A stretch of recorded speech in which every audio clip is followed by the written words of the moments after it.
Okay, hi everybody, and welcome to the third of our AI-focused City Skills Lab. Peg and Shannon and Emily and I are so happy to have you here to talk about, continue our discussion about AI and your teaching. So today's AI-focused workshop will be specifically on vulnerability, which is to say that the vulnerabilities that are sort of determining and addressing vulnerabilities in your assessments brought about by the emergence of generative AI in these previous months. We'll also be talking about developing strategies to mitigate those vulnerabilities in your existing and your newly created assignments. So these workshop offerings, these skills labs, are designed to be hands-on. We'll have the first part will be largely didactic, and we'll give you lots of information, and then you'll have the opportunity to apply that knowledge to assessments of your own and talk within small groups so that you can come away with a skill that you can use in your teaching. So we know you all have a lot of questions and concerns about the advent of generative AI and its application to teaching. And so we're here to provide you with that space to share, maybe alleviate some anxieties about it, and get advice from your peers and from City about how to use these tools effectively in your teaching. So Peg, if you could advance to the next slide. Thank you.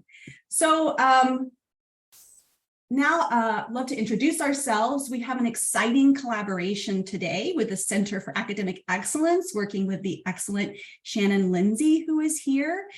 This is the first, hopefully, of many collaborations that we'll do, getting both the student and the faculty perspective on all things teaching and learning. So I'll just start by introducing myself. I know many of you. I'm Laura Smith, and I'm an instructional designer with City. So Shannon, if you'd like to go next. Hi, everyone. My name is Shannon Lindsay. I'm an academic specialist with CAE, Center for Academic Excellence. I work with students primarily in the writing lab and also as an academic coach. Awesome. Thanks, Shannon. Emily? Thank you so much for that super gracious introduction, Laura. Of course. Hi, everyone. I'm Emily Rush. I'm an instructional designer with City. And I'm Peg Checky. I'm also an instructional designer with City. Glad to be here. Awesome. Peg, if you could go to the next slide. Okay, so here are our learning objectives for today. By the end of this workshop, you can be expected to have gained insights into the ethical implications and potential for misuse around all of these new technologies or emerging technologies. Hopefully you'll be able to recognize how and when to objectively assess and adapt these technologies to your own assessments. And then also, and I think most importantly, developing practical strategies for mitigating those vulnerabilities that I already spoke of, including sort of deconstructing existing assessments and applying or learning how to reduce vulnerabilities in new assessments, and then also just sort of rethinking assessment as a whole. So these are the three things you should be you can be expected to take away from this session. And as Peg put in the chat, please feel free to put questions in the chat, and we'll be constantly monitoring that and answering your questions. Also, if you have a question, please feel free to interrupt, ask that verbally if you'd like us to stop and just clarify some things. We're happy to talk more informally, even during the didactic part. So just as a sort of looking back and ahead, as I mentioned, this is a third of 3 skills labs. If you attended our first 2, Skills Lab 1 focused mostly on ChatGPT, which is, what everyone was talking about when this first came about, which is a natural language processing AI tool or chatbot. So we talked a lot about what ChatGPT is. You all created accounts and got a chance to play with it. Skills Lab 2, we focused mainly on AI literacy and academic integrity. as well as its potential uses for teaching. We talked a lot about how to apply and modify your assignments and assessments to embrace AI. And this skills lab, as I already mentioned, we'll be talking about vulnerabilities. So there are so many tools out there, as you know, and we're already creating a crowdsourced spreadsheet, which is linked here, which we'll share with you all following this session, where you can add your own AI tools. We were just talking about a new one that Emily discovered over the weekend. So they're constantly coming out with new and better tools. I think we want to just give that disclaimer that none of us are, of course, experts yet. The goal is really becoming aware of these tools, getting comfortable with them, and learning because maybe it's not always appropriate to use, when and how to use them in your teaching. And I know that many of you all are anxiously awaiting the Russia's official AI policy. Just to give you an update on that, that is being actively reviewed by the Policies and Procedures Committee right now. So it is forthcoming, and we hope to have it very soon. All right, and Peg, the next slide, and I think I'm about done with my introduction. So a few terms, I'm not going to read through all of these. These are terms we've previously introduced in our sessions, but we're not expecting you to be a computer scientist or information technologist, right? But I think it's a good idea to become familiar with these terms, what they are, right? And especially the AI literacy, which involves developing a critical understanding of AI, what it can and can't do well, which we're going to talk about more at length today, and how to use it effectively in your teaching. So feel free to read these definitions as you like. Peg, if you would advance to the next one. Okay, so now we get into the fun part. We're going to start this session by just talking about hearing from those of you who have already started to incorporate the tool in whatever way, or these tools in whatever way, in your teaching. So we'll use this as a kind of a brainstorming exercise as we continue to collaborate in breakout rooms. But I'd like you to think about before we split you up here, have you made any changes to new or existing assignments incorporating AI?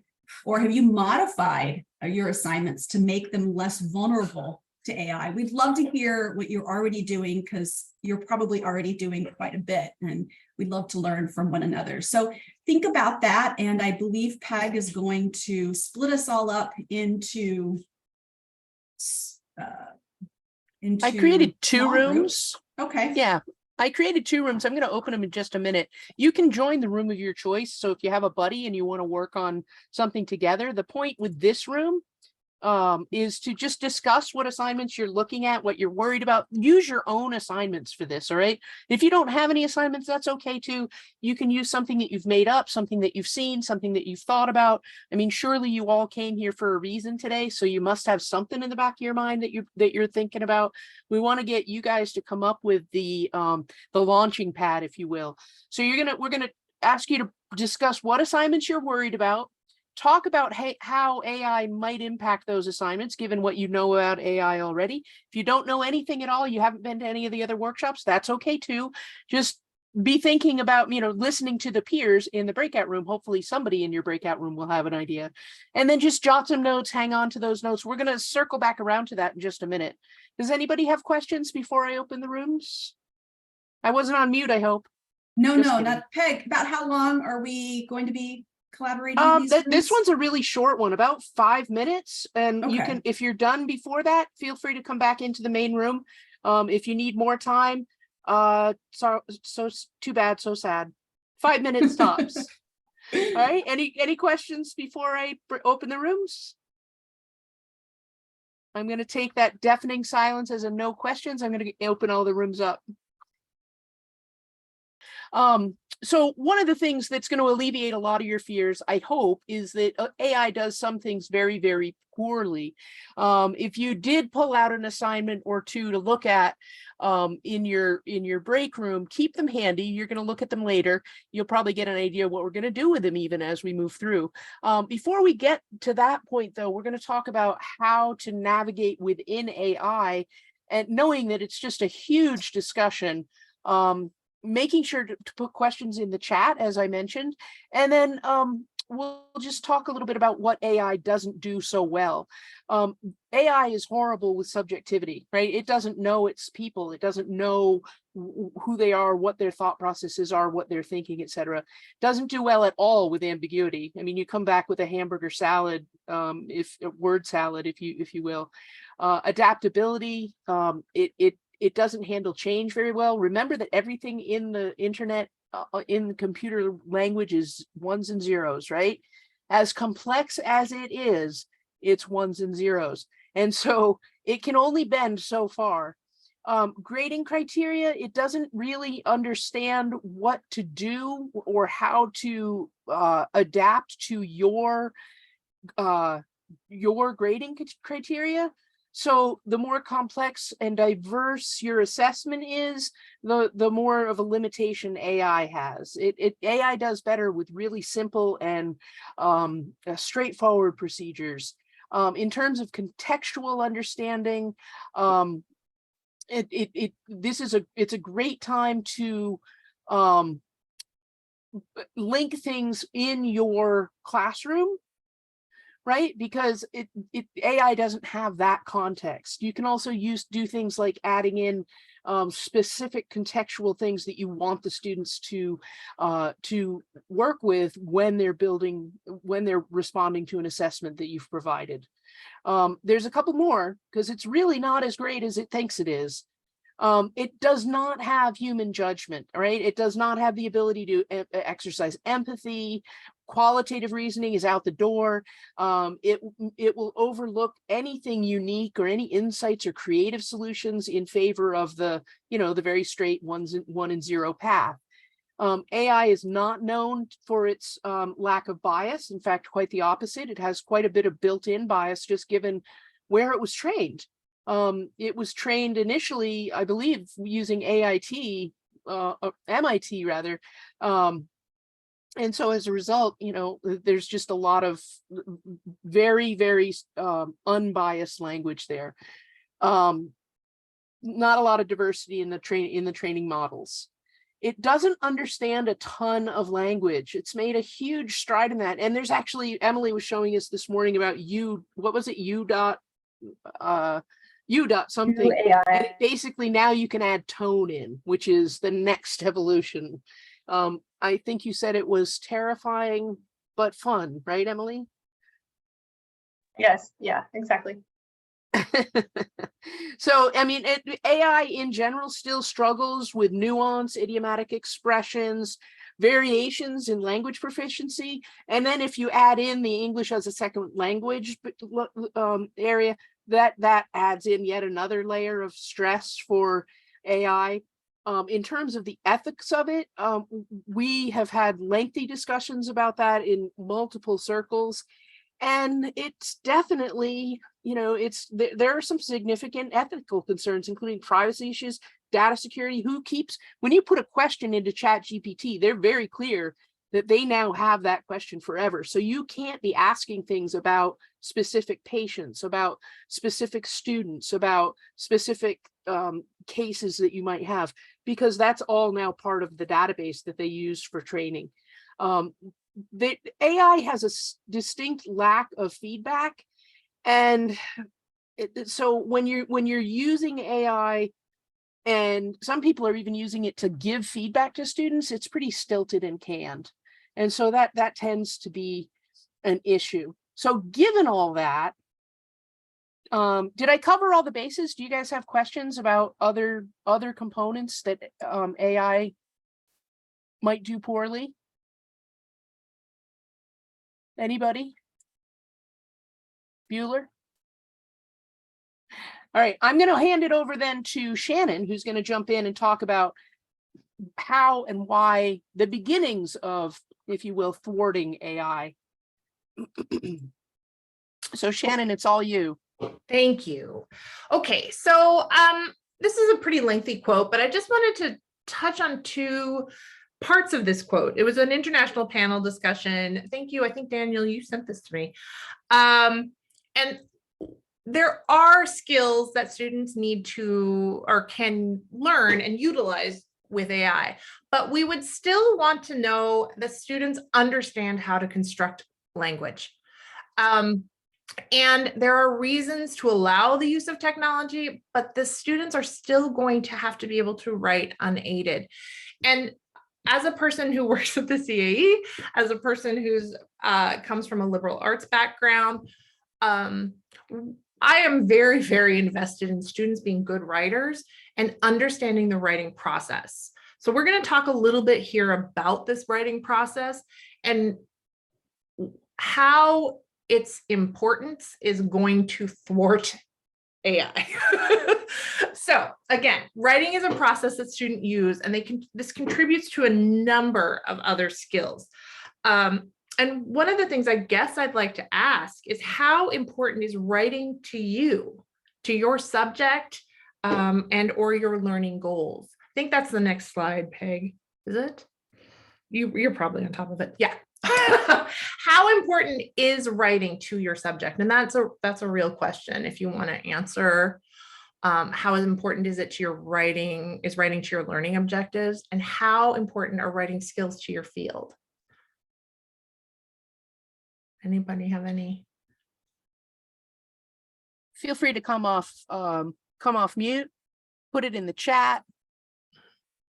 I mean, there are some fields where they really don't feel that writing is important at all.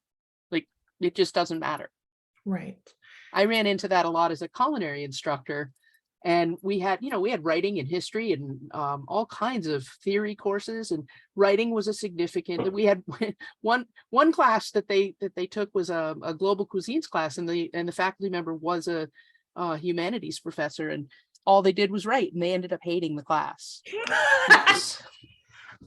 Before I came to Rush, I taught technical writing, and I taught technical writing to firefighters, mechanics, pilots, and information technologists. And all of these groups felt like writing wasn't important to them or to their field. But of course it is, because all of those people need to communicate with others. So it's really critical. But at the same time, if you're teaching a class that writing is not that important, or it does not match your learning objectives, then you can design your assignment to reflect that. And perhaps AI is going to be a tool that you do want to use. Okay, so we want to move on. I just want to, clarify here. I think Peg did a great job explaining the ones and zeros. AI does not think, it compiles. And so it scrapes the internet all the time, and it's bringing up all of this information. If it is on the internet somewhere, AI can make use of it and compile it into a piece of a piece of writing. So we want to talk about, I really want to talk about this. We at the CAE are really, as I said, invested in this. Good writers are good thinkers. Writing is a process, and English teachers and writing teachers contend that writing teaches students to think and to reason. So as you gather research and build your argument for a paper, you are also building skills to improve your thinking and your ability to construct a clear and logical argument and bring that argument to a conclusion. Now, again, I don't have a STEM background, so I'm not always sure in what contexts students need to do this, but I cannot think of a context where we don't want good thinkers. And so maybe we don't always need to have this logical sort of argument being constructed, but we want students to be good thinkers, because we all work in healthcare, and I don't want my healthcare provider to be a bad thinker. Just straight up. All right. So some of the steps in the writing process, and I'm kind of going through these because I think it's important. If we ask students to do these things, they're not going to be able to use AI. So reading as research is the first step of the writing process. They need to be able to read, to pull out the information that is going to make their argument. Then they need to outline this paper or this argument. They need to provide evidence from the reading, and they need to refine their research and their paper. These are all skills. The writer should be thinking about the argument they plan to make throughout. So, I guess we don't go to the library anymore, but certainly when we sit down at our computer to start gathering research, to make a paper or to look for information or to write a lit review, we are already thinking about the argument we plan to make. And we should be thinking about thinking. So I think we can go to the next one. So if your assignment is asking students to summarize, if it's asking students to gather information, if it's asking students to repeat information, and these could be exam questions as well, then they could use AI. But if you're asking students to synthesize or to explain within a context, if you're asking students to reflect, then they cannot use AI. That might be helpful, just sort of straight out of the gate, to think about in terms of how you're constructing assignments and what you're looking for from your students. Again, what are the objectives that you want? Okay. And the next one. So this is a compendium of thinking skills. I can see now that it's a little bit difficult to read at this size, but we at the CAE, we are asking students when they come in with questions about their assignments, when they come in with questions about their writing for academic coaching, we ask them what thinking skills are required for this assignment. Do you need to interpret? Yes, it is very similar to Bloom's taxonomy. It's a little bit newer. Bloom is considered a bit outdated in the academic field, I think, but this is also gigantic. So I don't know. Are you decoding? Are you expounding or expanding? Can you apply? These are all, this is vocabulary that we'd love to see you using in your assignments to help students understand what they need to do. And it also helps them understand whether or not they can use AI, like deducing or interpreting. These are not going to be these are not comfortable skills for AI. AI is not great about this. AI does not think, nor does it teach our students to think. Does anyone have any questions? I always talk way too fast through these, and I'm very sorry if I ran through it too quickly. Just for fun, we put in, we asked AI to create a Shakespearean version of the famous Hamlet quote, to be or not to be. And this is what it came out with, which I thought was pretty creative. But it doesn't, what we tend to do in assessments here at Rush, I don't think it's going to do as well. I think Emily's going to share more about that as she picks up from here. Thank you, Shannon. That was all really good stuff. It's about the process, not the product, is the takeaway, right? Yes, thank you. At the end of the day, we care more about the learning process, the writing process, the thinking process. That's how students, where we build skill. That's where we build skill. Exactly. So Emily, tag, you're it. All right. Okay, so I'm going to walk you through all a sample assignment at the master's level just to see what kinds of things do work well for reducing AI vulnerability, and also talk about some things that don't work as well as expected. So this is a sample take-home written assignment for a clinical level research course at the master's level. And Peg put in the chat the more detailed explanation of this that maybe we could save for later. The instructions for the assignment, basically it's a multi-part writing assessment It asks students to answer a series of kind of intertwined questions, writing about 1 to 3 paragraphs for each question. One of the things that it stresses is asking students to use field-specific concepts and a high level of clinical detail in their project. And also, something new that they tried was to ask the students not only to cite specific passages from the works they were investigating, but also to provide screenshots.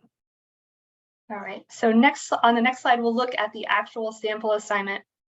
And so here you can see the 4 different intertwining questions. The first question asks students to describe different examples from a hypothetical but realistic biomedical research project that violate ethical principles for human subject research. So that's the first part, and they have to look at it in reference to specific conventions. And the second part, they're looking at the same problem, but from the perspective of a different convention for human subjects research. And the third part, the students are then asked to reformulate 2 examples from questions 1 and 2 so that they don't violate these conventions for human subjects research. And then fourthly, they're asked to reformulate it again so that it would pass IRB review based on the home institution's IRB conventions. So it asks a kind of a mix of, it's not overly broad, so broad that students could easily use ChatGPT or something to find open-ended questions, but it's not so specific. There's kind of that range of finding the right spot in terms of the level of specificity for the questions. And if we go to the next slide, I'll talk about what worked well. In terms of this assignment, what worked well for reducing AI vulnerability was, first of all, introducing and requiring field-specific standards. So level of clinical detail. The second thing was requiring a high level of thoughtful analysis, and this means technical detail and specificity. So not doing doing exactly what Peg and Shannon said, was to look for this higher level of engagement rather than just summarization. A third thing that in this assignment worked well was asking students to engage with unique content. Earlier, I believe it was Peg said referring to something that came from your class. In this case, it's referring to a specific institution's IRB policies.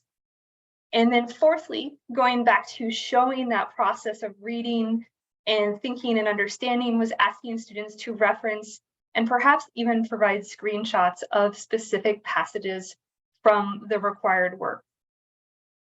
On the other hand, what didn't work when this was tested with AI is using interrelated questions.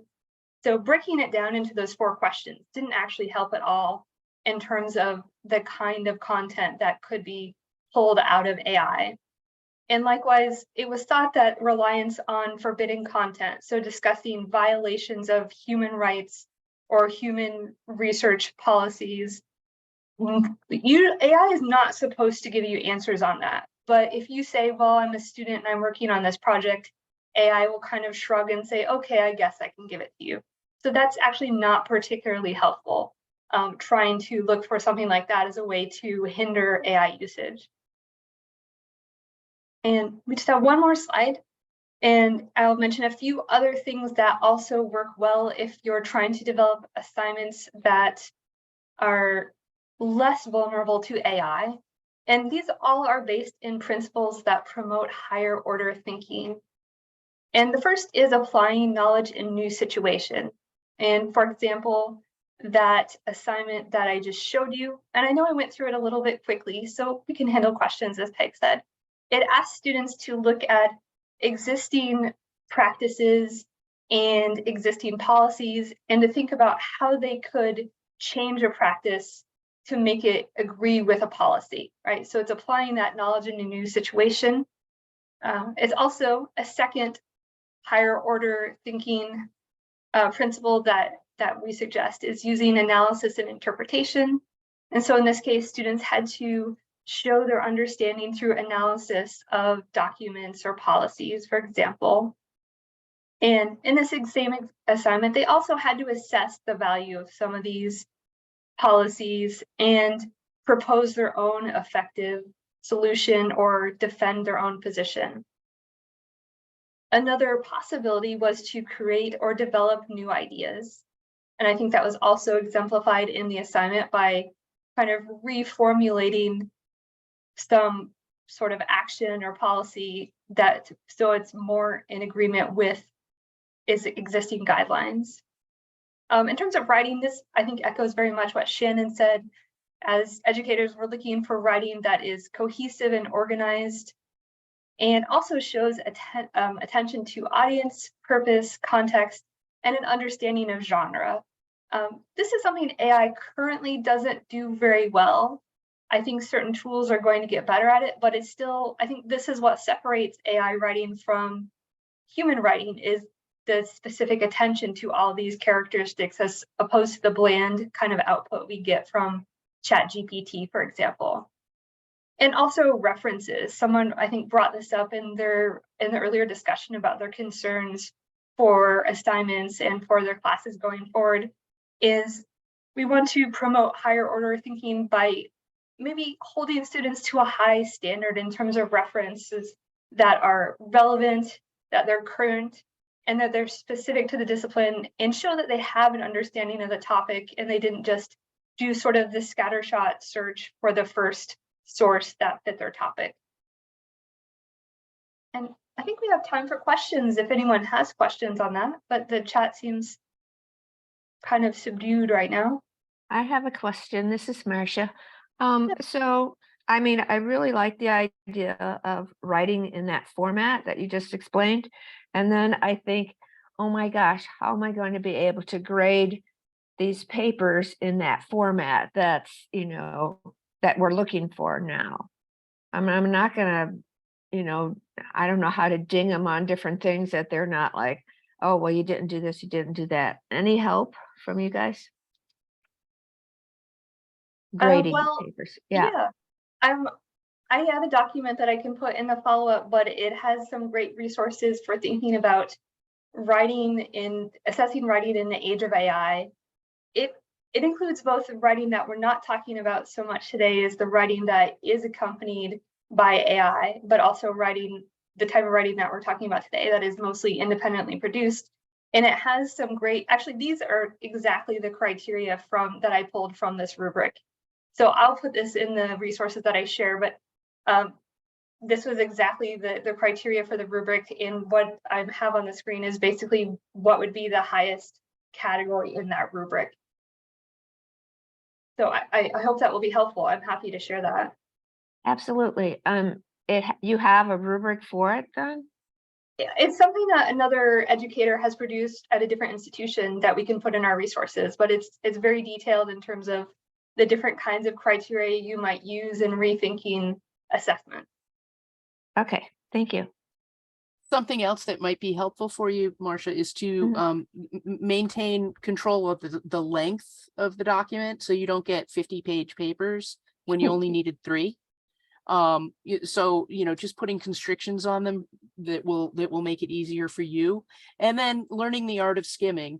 I know we all want to give in-depth feedback, and we all want to be really good teachers and respond to every single word that the students write.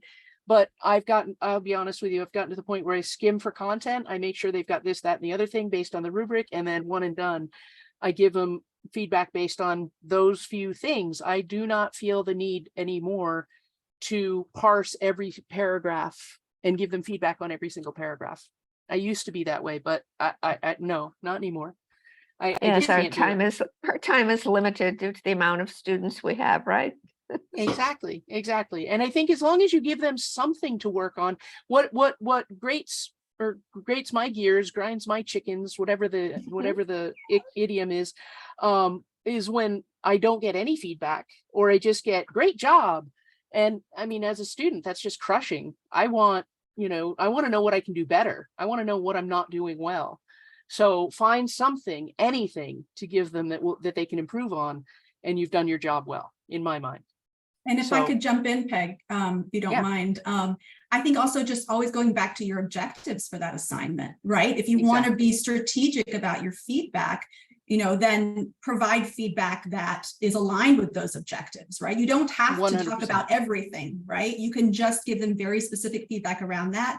And a lot of things we've been talking about, a lot of what we've been talking about lately as a group is, does it have to be a paper? Does it have to be a writing assignment? Maybe there are other ways students could express or give you, or fulfill those expectations where you're not having to read, 10-page papers each time, right? They could satisfy those objectives in other ways that would make your grading time spent more efficiently. Exactly. That's a really good point. Alignment back to the objectives is basically the center of every single thing that we teach now. Everything goes back to learning objectives. And then finally, moving on, this is a reminder from the last workshop that we did. It does not have to be all or nothing in terms of being defending against AI or incorporating AI, or there's a whole spectrum to this AI, this new AI tool that we have, right? Slow integration is okay. We need to do it purposely with explicit reasons as to why we're using it and also why we're not using it. So if you're going to use one of these guidelines, these are just rough guidelines. They are not part of any official policy, which is coming up, but this is just our reference document for now. These are the 5 areas that you can go with no AI. You can use AI for just brainstorming. You can use AI for brainstorming and outlining. You can use AI to give feedback and to edit. And because you can ask AI to, hey, reformulate this paper to make it sound more fun, reduce the number of words in this paper, etc. So it can help you to edit. And then of course you can just take all the guidelines off and just go full on AI. I don't care what you do, just turn something in. Not too many people are like that, at least not here at Rush. So these are some of the strategies that we have, or some of the hallmarks that we have. So you want to choose language from there to guide you as we move into determining if your assessment is vulnerable. This is the money slide. So Laura, take us home on this one. Yes, thank you so much, you. Peg. So in a moment, we're going to jump back into groups and really start talking through a lot of these ideas and applying them to existing and new assignments. To prepare you and to assist you with that discussion and those revisions, we've developed a flow chart as well as a series of questions that you can ask yourself to determine, is my assessment vulnerable to AI? So Peg, if you wouldn't mind clicking on the first link, determining AI vulnerability, this is the flow chart. And if someone wouldn't mind also putting those share links in the chat so that participants, I'm not seeing it in your, okay, here we go. All right. So, oh, Peg, you're muted. This is the flow chart that we've created, and it's just a sort of very broad kind of step-by-step approach you can use to determine vulnerability in your assignment. So without going through each of these in great detail, essentially you're following this flow to determine how vulnerable your assessment is. So first thing you're going to do, of course, is you're going to read your assignment guidelines, right? And reflect on the following questions. What learning objectives do I want my students to satisfy? Also consider, how heavily is my assignment weighted in the overall grade of your course grade? And what form the submission will take, because we know that there are a variety of different types of AI tools that do different things well. For example, we have, chat bots like ChatGPT that respond in writing. And then we have other types of AI tools that create slides and other images and other types of things. So you want to determine what your output is, what your submission type will be. And then once you've done that, whether it be written or other, determine the criteria that must be used or satisfied in that response. Can these criteria be satisfied by entering the prompt in an AI tool such as ChatGPT? And how do I know? And at that point, you're going to test it, right? So in any appropriate AI tool, you're going to enter those assignment guidelines and then examine the output. And that leads us to this first decision point where you see in the green diamond, the question, does the output satisfy all criteria as detailed in the grading rubric? So again, you're always going back to that rubric. And I think this in part answers a previous question. If it does in fact satisfy all those criteria, then from the get-go, your assignment is vulnerable, right? Because your output is telling you what essentially you would be looking for in a student's submission. If it doesn't, and we've developed a series of questions to help you further think through whether or not that assignment, may be vulnerable and how to mitigate that. So Peg, if you would click on that second link, and then we'll go back to the flow chart, you would consider following questions. And these are some of the things that we've already been talking about, right? That AI does poorly. So these are good questions to sort of ask yourself in order to determine vulnerability. Does your assessment require personalization or reflection? Does it include opportunities to reflect or recount lived experience? That could be something that they've done themselves or something that occurred in the classroom. Does the assessment require students to show evidence of their thinking and process? There's that key, that takeaway word again, process, right? For example, one fun recommendation I read recently was forcing students to turn on track changes in their document submission so that you could actually see evidence of their process in their editing, in their final submission. Does the assessment require students to integrate and make connections with previously introduced topics? So does it give the opportunity, Peg, I think you're okay, to make connections with previously introduced completed assignments, something AI is not going to be familiar with. They're not going to know what happened in your class discussion, right? But you can ask students to make those connections as a way of reducing vulnerability. Does the assessment require verifiable citations? We know that AI still occasionally makes up citations, right? So there's another way. And does the assignment require use of or encourage use of multimedia? Does it ask them to create something new? As before, we talked about that recommendation, or to think about the question, does it have to be a paper, right? One way to make your assignment less vulnerable is to change the type of submission that your students will be, or type of what your students will be creating. Perhaps you're going to ask them to create something like, I don't know, a children's book explaining a process or something, thereby making it less vulnerable to AI. And does the assessment require detailed analysis of information and show evidence of unique critical thinking? Now, we know this is tricky, right? This may be difficult to determine.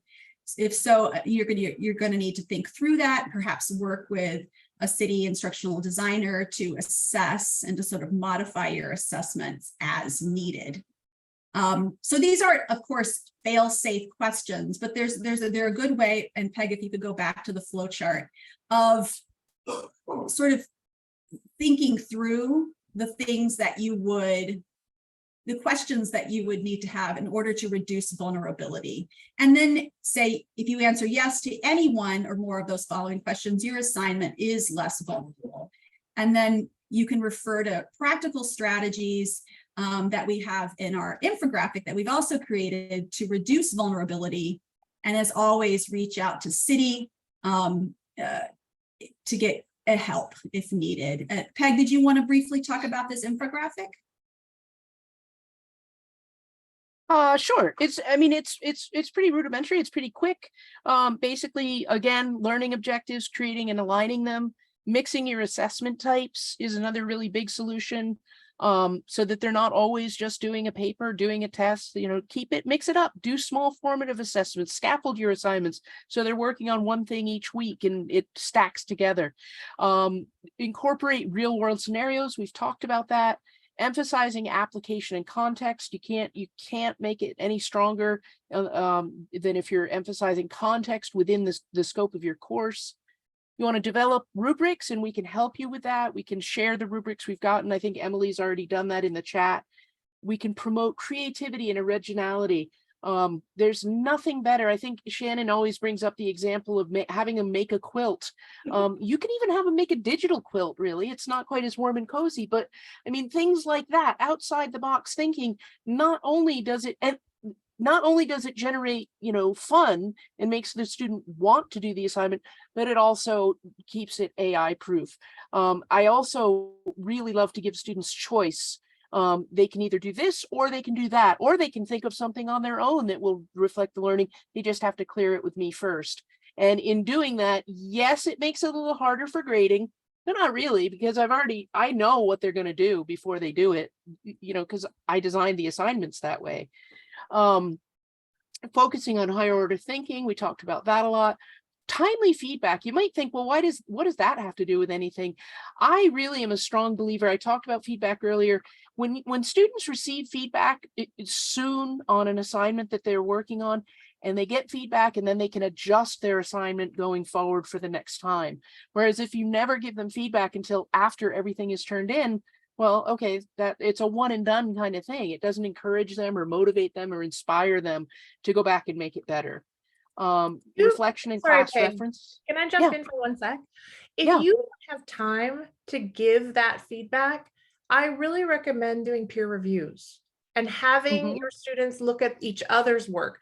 This way you can also take note of the process that is going on, but you also they get feedback from each other. This is a great way to boost expectation as well, because they see what each other is working on or what everyone else is working on, and they think, oh no, I'm not doing enough here. That's actually a really good point, because every time I see something my colleagues have done, I'm like, oh God, I suck.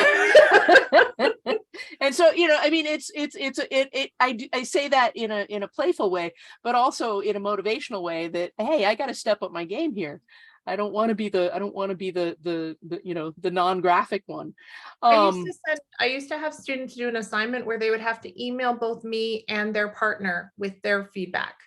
Mm-hmm. So then I could see, and you can't AI someone else's feedback. So True. So I would have a record of that, and I would give them points for doing that feedback. Yep. Yeah. Attach points to everything. Let's face it. They do everything for points. Yeah. Using reflection and class references we've talked about, and then regularly updating your assessments is another really good idea, because that makes sure that your assessments don't just languish in and get stale. And oh, by the way, every time you put an assignment out there, somebody, I guarantee you, at least one person has uploaded it to Chegg, has uploaded it to, any of the other myriad student sharing sites where they just, rotate through and find. Okay. So Cassie, sorry, I click the buttons to leave the room, so that's why I leave the room. And we're like, she's gone. Yeah. How was that, everybody? How'd you do? I'm going to stop sharing so we can chat for just a couple minutes. Just let you know, Peg, I just did a small experiment with my group. I just put 2 abstracts on the ChatGPT and asked ChatGPT to help me compare, contrast the 2 studies. What I found is really surprising. ChatGPT did a good job on that. To compare and contrast the similarities and differences of the 2 studies. This is my first time to try that. I was really shocked, because in my literature review paper, I always require the student to compare, contrast the studies under the same topic. So then if that's the case, if this is how they will use, that will be really concerning, because probably the student will not learn critical thinking anymore if they use a tool. Well, they may or may not, right? A good student is going to use ChatGPT to take out that initial step of the bother of writing it, but they're going to read it and they're going to learn from it. It's just that pesky writing. Sorry, Shannon. I saw your eyes get wide. It's that Pearl pesky clutching. writing that gets in the way. So Emily said in the chat, for any assignments involving summary or synthesis, you might also try chat PDF. Emily, you want to chime in about that? Sure, it's so chat PDF, you don't even need an account, but it allows you to upload text and have a chat conversation with a document. You can get a summary, you can ask it what is the author's main point. So it's definitely something to keep in mind if you're asking your students to summarize content, is that they can very easily use an AI tool to summarize content. And the list just keeps getting longer of what it can do and how it can thwart us as educators. So Unless we embrace it. I mean, that's the message I'm getting, is that there's no denying it. Now, what So in else that did we come up with? situation, I would absolutely ask my students to submit the list of questions that they asked the document in order to find out how best to summarize this document. Flipping your assignment is always a good way to use this kind of tool. Yeah, that's a really good point too. What else did you guys come up with? Okay, quickly from our group, we talked about defining a vulnerable population for research. And so that was one of the things. And it was like, you can't really, we were going to say, go and find, nursing literature, peer-reviewed articles within the last 5 years with the definitions of what a vulnerable population is. And then I think Emily said maybe they already can do that. So that wouldn't be a way of weeding out your AI information. So then we came up with maybe what we could do is to reflect on what a vulnerable population is related to our research. Like, why are they a vulnerable population in our direct research that we're doing? That's about as far as we got. Well, and that actually makes a lot of sense though, right? Because not only does it solve the problem of how do you get them not to use the AI as the primary generator, but it also connects it to what you're teaching in the classroom, which is part and parcel of what you want to be doing anyway. And that's the aha moment that we all should be getting as we go through and try to figure out, how can I get around this creating the work for my students? You can't. So use it to your advantage and make sure that they're synthesizing information as it connects to what you are teaching. Right. So we're supposed to say use AI, don't use AI, those 4 things you wanted us to use. You can, and again, that's up to you personally as a faculty member. I'm never going to tell people to use or not use it. Yeah. I mean, that's entirely up to y'all. But I mean, I lean towards, the students are going to use it whether you tell them to or not. So I lean towards using it, but using it in a way that is builds the foundation for them. So maybe we could use it for them to find the definition, but then the second part of it would be reflect on how it would be for their population in their research. Exactly. Okay, Exactly. thanks. We've got about 3 minutes left. We've got about 3 slides left. And actually, I think Emily just put in that Perplexity could be a great tool for finding a definition and sources. So there's a lot out there. We may have to do yet another workshop on tools for AI. Let's keep going though. Does anybody else want to chime in before I cut anybody off? Yes, no, maybe so. All right, we're going to wrap up then in our last couple of minutes. We've only talked so briefly, but hopefully that breakout room helped you to discuss with your peers and helped you get some juices flowing. Basically, the recap, Shannon, this was all you, I think. Well, I'm certainly happy to go over this with, yes. So we want to create and use your learning objectives. This is the critical part. What do you want students to take away from whatever you're teaching? Do you want them to be able to do a skill? Do you want them to be able to Apply knowledge. Do you want them to, this is critical in making your assignment. Use the use the flow chart to check to see if your assignment is AI vulnerable or not. Peg mentioned it briefly, I really love thinking about modality of assignments. We all get a little bit stuck in this idea that, well, we would just want students to write a page, or we want them to write 5 pages or 10 pages. Maybe we want them to have an interview. Maybe we want them to, as Laura said, write a children's book or build something. Maybe we want them to write a lesson plan about how to teach this particular, how would you talk to a patient about this particular issue, right? Like, you can always change the modality. What are you asking for, and how can students provide it to you? Using those discussion forums to create prompts that can't be AI'd.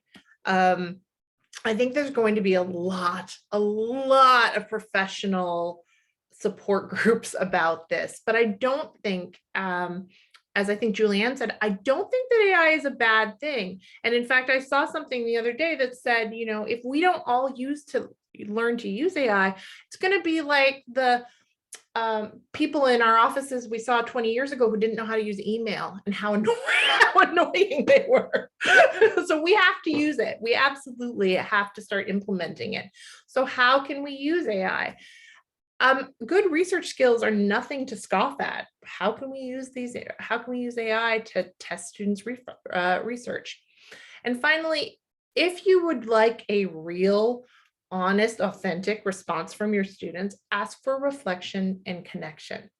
Ask for them to tell you what they think, or how they felt, or what they would do in this situation in a somewhat less formalized manner.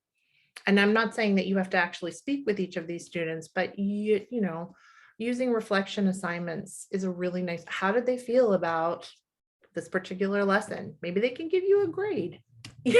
Laura says it all comes back to process. It is absolutely about the process. We want to teach students to think, because as I said earlier, I do not want a healthcare worker that doesn't know how to think. Any other questions before we get on our way out? There is an exit ticket if you Peg, would. I think you're muted. Yep. Pardon? I was saying thank you, Shannon, but then I was muted, so nobody could hear me. So we do have some additional resources as well. They're on. I wanted to give everybody a chance to get to that exit ticket before y'all leave. It's 11:31. Please reach out with questions. Please come to additional workshops. Please reach out to your friendly instructional designers and to the CAE. And I want to thank everybody for being here and for helping us to delve into this exciting new world.